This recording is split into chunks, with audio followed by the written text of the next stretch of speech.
We entered the city, expecting to see a safe haven full of buildings, civilians, and hopefully a sunny day. But all we found was chaos. Half the roads are blocked off by thick white borders, fences strewn up through alleyways and buildings being boarded up by wooden planks. The people of the city seemed to have lessened, only small handfuls of civilians left behind. All of them were wearing white surgical masks for some reason. Hey, looky here, Hunter said as he glanced out the window. In the parking lot of a stuff mart, several people were fighting over shopping carts filled with toilet paper, soaps, and other essentials. Jeez, this place is gonna turn out like the Purge. Maddie muttered. The main change was the large military presence. We drove around one corner, watching as several soldiers rushed into a building, breaking down doors with guns drawn. What's going on? This place looks like ground zero for the Purge. Not the Purge? Maddie exclaimed as she stood up. The Plague! Plague? She sighed, beginning to explain what she had heard. It's been all over the news for months, though I didn't expect any of you to have actually watched it.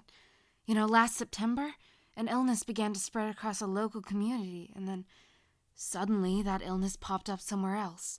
And then another location and another location. The sickness was mutating people's bodies, changing them into something else. Stop being so vague and get to the point. She glared at me. They don't have a name for them yet, but they're monsters. The virus slowly begins to tear your body apart until finally it kills you, and your corpse, it's reanimated into a killing machine with a thirst for blood. So, zombies? Maddie scoffed. No, Spencer, they're not zombies. Zombies cannot jump, zombies cannot run, and zombies definitely cannot... Our conversation was suddenly interrupted by an explosion in the distance. We watched as the flames erupted from the building, sending several bodies flying off the roof. I drove away, while Maddie moved in to keep the children from seeing. While I was driving the cars, the others weren't doing much to help. Spencer was on his useless game, the kids watching him, while Hunter laid on the couch. Lazy bastard, I thought to myself. Maddie was the only one actually helping, sitting beside Quinn and making sure he was still breathing. If he died, our journey here would have been for nothing. I continued to drive the RV through Indianapolis until finally, we found our destination. The Indiana University of Medicine. The building was intact, but its surroundings were not. Several other buildings for the university were blocked off, quarantined by the military. I parked the RV out front, turning off the car and stuffing the keys in my pocket. After standing up, Hunter looked out the window and asked, So, where are these mutant things? Hiding, most likely. From the reports I've read, they prefer the dark, and they also like to travel in groups and roam the area looking for victims. Well, there's no monsters here, so this will be easy peasy. Spencer exclaimed before hopping out of the RV.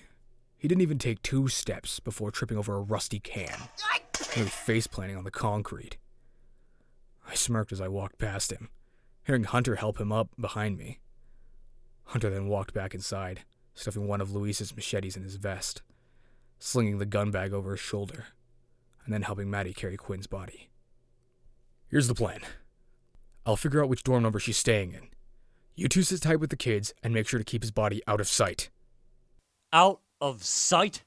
He's an unconscious man with blood dripping out of his eye. Hunter exclaimed. I shrugged. Wing it. I turned around, heading off to the front doors of the university building. According to the directory Little Boy Blue had looked up online, the building houses both the male and female dorms. The building across from it on the other side of the small parking lot had several industrial classrooms. When I entered the building, I was greeted by a large crowd of students attempting to swarm the building administrators standing behind the desk next to the wall. They were shouting, screaming, some of them even crying. I can't find my sister! What the hell's going on? What's with all these army men coming into my dorm? A voice then whispered to me. Dude, this is just like the first Pokemon movie. I jumped, spinning around to see Spencer standing beside me. I stared at him with a look of disgust. What the hell are you doing here? They told me to go with you to make sure you didn't do anything dumb. Uh-huh. They asked you to go with me to make sure that I didn't do anything dumb? Yeah, Rooney. Don't worry, I'm just as confused as you are. He said, walking past me towards the front desk. Our path was blocked by a small swarm of students, all of which were trying to swarm the administrators behind the desk. I tried to brute force my way through, but even with my strength, I was shoved to the ground. Spencer, however, was more successful. The scrawny boy was able to slip into the crowd, disappearing between the legs of a man, and then reappearing a minute or two later with a small slip of paper in hand. Isabella Navarro, right upstairs and down the hall. He said with a grin. I snatched the paper from his hand and stomped down the hall where the side doors were. I opened them up, allowing Maddie and Hunter and the kids inside.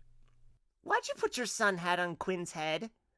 Spencer asked Maddie as she eyed the floppy blue hat covering Quinn's face. A big-ass military transport drove by, so we weren't sure if they were coming our way. Something's going on out there, Hunter informed us. Well then, let's get Quinn to his sister before that something comes after us, I told them before entering the stairwell that led to the second floor. One by one, we trudged up the stone steps to the second floor. I led the way, my hand on the silver handgun hidden beneath my hoodie and tucked beneath my waistband. Maddie walked behind me, holding the hands of Axel and Julia. Behind her was Spencer, who was happily skipping up the steps while humming a song, and then Hunter, who was carrying Quinn in his arms like a baby. We entered the second floor, being greeted with much less chaotic and more peaceful dormitory hallway. A lounge of sorts was in the middle of the hallway where several students were reading, working, and hanging out. I scanned the crowd, looking for anyone who could potentially be Quinn's sister. Anyone know what she looks like? Well, if they're anything like Quinn, I expect them to be floating around in a flying chair. Hunter joked. Spencer then pointed forward. Oh, look! We all glanced at what Spencer was pointing at, hoping for a teenage girl, but was instead met with a large poster on the wall. I facepalmed, watching as Spencer dashed over to the advertisement faster than Roadrunner. What is that? Maddie asked him curiously. It's the 5-Vision! So this company, Kibo Incorporated, has been designing this line of virtual reality headsets, and in 2 years they're going to be releasing the 5-Vision, the greatest video game console ever! And they're going to be adding Dragonlight Online as a launch title! Dragonlight Online? What's... Fantasize about your video game waifus later, doofus.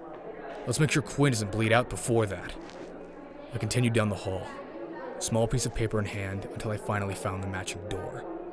Maddie knocked several times, and we waited for someone to answer. Finally, it swung open, revealing a girl wearing a plain white t-shirt and torn jeans, along with a choker of sorts. She had tan skin and brown eyes like Quinn, her hair dark black that stretched down past her shoulders. However, unlike her brother, she wore a pair of glasses. Surely, this had to be his sister. Oh, hello? Aren't you a little short for a pizza delivery guy? She asked. No pizza. We're friends of your brother. My brother? What has he gotten himself into this? And then she saw him, his limp, unconscious body lying in Hunter's arms, the bloody bandage covering his eye and his pale skin. She stepped back, tears forming in the corner of her eyes as her hands moved over her mouth. No. Queen. Ma'am, he's not dead, but he needs your help. Maddie told her. She frowned. Help. Wait, what happened?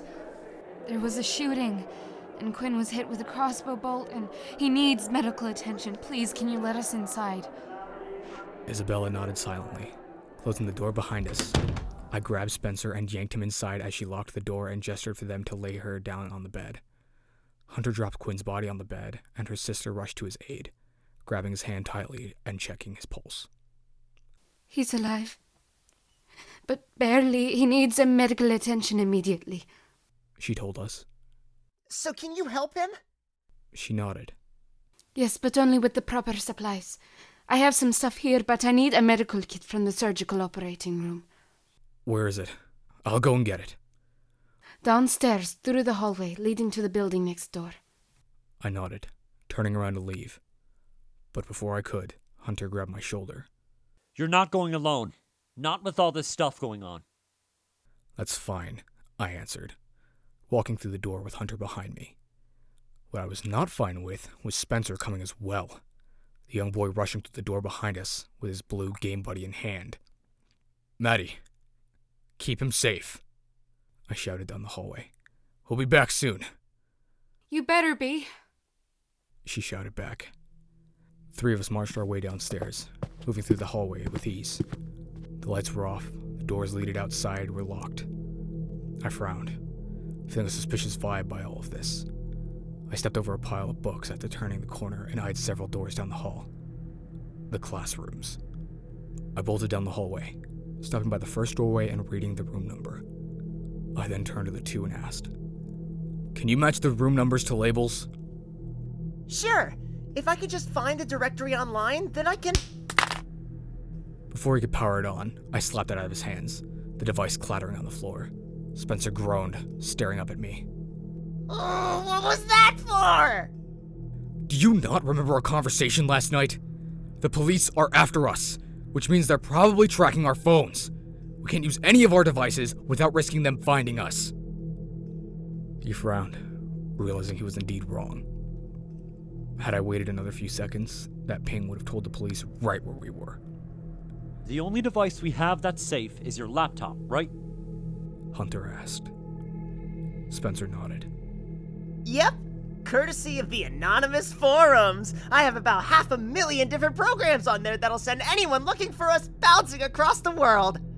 Good. At least we'll have some way to check the media. Things seem to be getting worse every day. Hunter then pointed past us at a medical door, a glowing red light placed above it. If that wasn't a door for a mock surgical room, I didn't know what was.